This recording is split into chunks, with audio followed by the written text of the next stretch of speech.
Don't punch me. Thanks so much. Appreciate it. I'm a football coach, and my voice tends to project. Okay, so I can guarantee you one thing: you're not going to fall asleep. Okay, today. The only problem is when I go home, I also talk like this.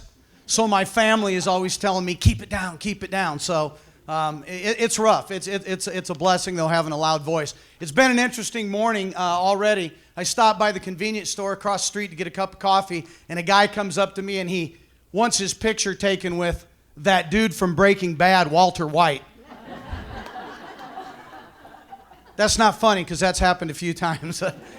In 2005, I was featured on ABC World News as their Person of the Week. But it wasn't about me. It was about our organization in Boys Town and what we do to help at-risk kids. It was about our football team and our football program and how we use that football program to give kids a second chance at life and teach them social skills. That's really what it was about.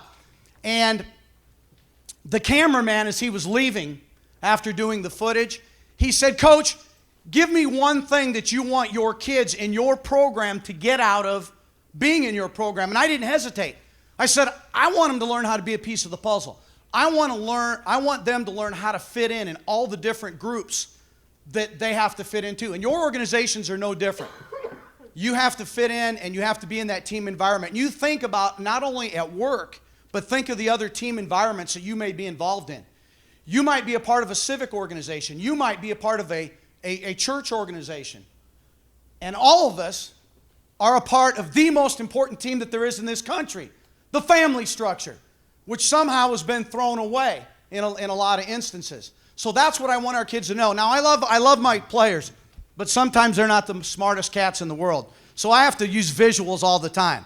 So I talk to them about being a piece of the puzzle, and I have to show them one of these jigsaw puzzles. All right? Now, when I was a kid, I was very fortunate that I got to take a family vacation every summer. Our kids really don't get to do that. Many of our kids have never been on a summer vacation. But my mother always thought it was a good idea to put in one of these. 500-piece monotony in a box. And as soon as we got to the lake cabin, I could hear the legs go up on the card table. Thunk, thunk, thunk, thunk. And she'd say, "Time to put the puzzle together." I'd be like, "Yippee." And we'd start putting this puzzle together. And you know, it's weird because we didn't care anything about it. But as the week went on, we started to dig it. Hey, it looks pretty good. Inside gears of a clock, beautiful Cape Cod scene. You know, I mean, back in the day, people took so much pride in these things, they actually finished them and put lacquer on it and framed it and stuck it in their house. How pathetic is that? I totally apologize if you have one up in your house right now. But generally what happened is the worst thing that could happen happened. There was a piece missing and it was destroyed. It wasn't any good. Your organization is the exact same way. If you're missing a piece, it isn't any good. So I'm going to share with you from my book, 8 Traits of a Quality Teammate. I'm going to give you 2 of them. If you want the other 6, you got to buy the book or you got to have me come speak. That's the way it works. Okay? And the first one is simply this. A piece of the puzzle respects everyone. A piece of the puzzle respects everyone. It doesn't say a piece of the puzzle respects only those individuals that make the same amount of money as me and above. It doesn't say a piece of the puzzle respects only those on the organizational chart that are at the same level as me and above. What it says is everyone, and you need that on your teams and in your organizations. Everybody from the CEO all the way down to the person that cleans the floors, because everybody affects team morale. If you come into your team and organization with what I call stinking thinking, you infect everybody. But if you come in with a positive attitude, it also affects everyone. That's what we're trying to teach our kids. Now, I get this all the time, too. Well, Coach, you're talking about at-risk kids. We're adults. You know what adults are? Big kids. Bring the same stuff to the table as kids do. You tell me that you don't know someone on your team who stretches the truth, who is petty, who holds a grudge, do not point at anybody in this room right now. That would be bad. But you know it and I know it, so it's no different. So a piece of the puzzle respects everyone because you affect team morale. The best example I can give you is from football. My first coaching job. I was at a large class, a big suburban school in Omaha, and the head coach said, "You got to come." It was in August. "You got to come tonight's our senior cookout, and every senior is going to get up and talk." I loved it. I went there, and every senior got up and talked. They didn't say anything, but they got up and talked. I'm going to score so many touchdowns. I'm going to get a scholarship to Nebraska, not Iowa. And they said all these things, okay? And all of a sudden there was one young man who was last, and it was his turn to talk. Nobody knew who he was. The head coach looked at me and said, "Who's that?" I'm like, "You just hired me." He asked the other assistants who it was. Nobody knew who it was. This kid now was going to get up and address the crowd. You know that uneasy feeling you have when somebody's going to get up and talk, and you're like, this is not going to go good, and you start looking at your shoes? Many of you did that when I walked up here today. But in a nutshell, here's what this young man said. "I spent the last 3 years in the stands watching you guys play because I was scared. Not anymore. I'm getting out of my comfort zone my senior year, and I'm coming out for football. Because I want to know what it feels like to run out on the field wearing a uniform. And I'm not as good as you guys, but I'll tell you one thing. I'll do everything these coaches ask of me. I'll show up on time, and I'll cheer for you as loud as I can." And he sat down, and I was like, that guy needs to be president. Because he got it. And as the year went on, he did those things. It was one of those practices, where if the head coach ain't happy, ain't nobody happy.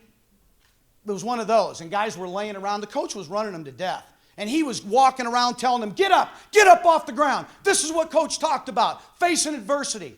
He did all the things he said he was going to do. And as that year went on, guess what? We won them all. I mean everyone. State championship. And in my basement, I have a picture, a framed picture of that team. And every time I walk by it, my eyes go to the little guy in the front row who had a tremendous impact on the team just by doing what it is he could do. Second principle I'm going to share with you. A piece of the puzzle accepts feedback. Accepts feedback. You have to do it at your job. Raise your hand if you get evaluated at your job. Those of you that didn't, raise your hand. Keep that job. You got a good one because you don't get evaluated. So you have to accept feedback. And a way that we get our kids to accept feedback and to remind them is this guy right here, the rhino, the rhinoceros. Have you ever watched Discovery Channel, Animal Planet? You know what I'm talking about when one animal's eating another animal? That's cool. But nobody jerks with the rhino. The rhino just stands there. Grunts. There's carnage over here and there's blood over here. Nobody jerks with the rhino. Why? 2-inch thick skin. You can't penetrate the rhino's skin. Are you like a rhino when you get feedback from an authority figure, a manager, about your performance? Or do you crumble like a piece of paper and stay all bent and distorted? And you get upset because somebody said something to me about my job performance. There's no crying at work. Be a rhino. Buy these for everybody in your organization and put them on their desk so they know to have rhino skin. And actually, if Angela left me with 3 minutes instead of a high school football quarter, which is 12, I would have went right to this to give you a real synopsis of what I'm about and what my message is. Everybody who is on a team, do not underestimate the impact that you have on those around you. A few years ago, I got a letter from a young man. It was in my mailbox. And I will tell you this about this young man. He wasn't anything special on the team. He was just a team member. And here's what it said. Coach Kush, I'm writing you to thank you and say I appreciate everything. I have not had much of a male role model since my pops was killed. Coach, you helped me set goals and work towards them. Being around you makes me want to do the right thing and work hard. I know I slip up here and there, but you have helped me a lot. I really look up to you and you make me want to do the right thing. Coach, you're one of the greatest men that I have ever met. I look to you as a father figure, and I have never said this before, and we may not know each other that well. But where I grew up, there were not too many good people like you. I may not step foot on the field this whole season, but I can say I've learned, not just about football, but life. Everything you say to me is straightforward. Thanks for all you do as teacher and coach. Follow-up. 3 years ago, I'm in my office in the afternoon. There's a knock on the door, and this kid's head peeks in and says, Coach, you don't remember me, do you? I said, I remember you. He looked different, though. He had a scar on his face now. I said, what brings you here, my man? He says, today I'm a free man, Coach. I said, free man? He said, Coach, I'm embarrassed to tell you this. I've been incarcerated in the Nebraska State Penitentiary for 6 years. I said, today you're a free man? Today? He said, yes, Coach. My mother is outside in a car on the curb waiting for me. I said, what can I do for you? He said, Coach, would you happen to have a copy of my highlight DVD from my senior year? I seem to have lost it, and I'd really like to have that. I said, no problem. But the first thing I want you to do, I said, why go and get that, is I want you to read this. And I opened the page of the first book that I ever wrote to the first page. And you can see it. It's the letter that I just read to you. And he started to read that, and he dropped the book. And he began sobbing right in front of me because he was the young man that wrote me that book. And I handed him the DVD, and he said, Coach, I'm going to do better from here on in. And he left. And I've never seen him since. And right after that, one of our older coaches came in and said, what was that about? And I told him the story. And then I said, I don't get it. And the older coach said, what don't you get? Don't you understand when that young man was with you, he did all the things necessary to be successful on a team, and that's going to carry him through life. He showed up on time. He followed instructions. He accepted feedback. He got along with his peers. He did those things, Coach. He wants to get back to that, and you're his connection. I don't know if that explanation is true, but it works for me. And I will tell you this, that on that day, I became a better teacher. I became a better coach. I became a better father, and I became a better husband on that day. Because now I know that when I go to work in the morning, that I affect everybody around him by my actions, by my facial expressions. I used to be the king of sarcasm. Not anymore. I used to walk by our janitor in the morning and never even say good morning to him. Not anymore. I'm not perfect, but I try. I try to be a good team member. And I think you'll find out these 8 principles will relate to whatever team that you're on. And I'm going to leave you with this. Yesterday is history. Tomorrow is a mystery. And today is a gift. That's why they call it the present. Thank you very much. I appreciate your time.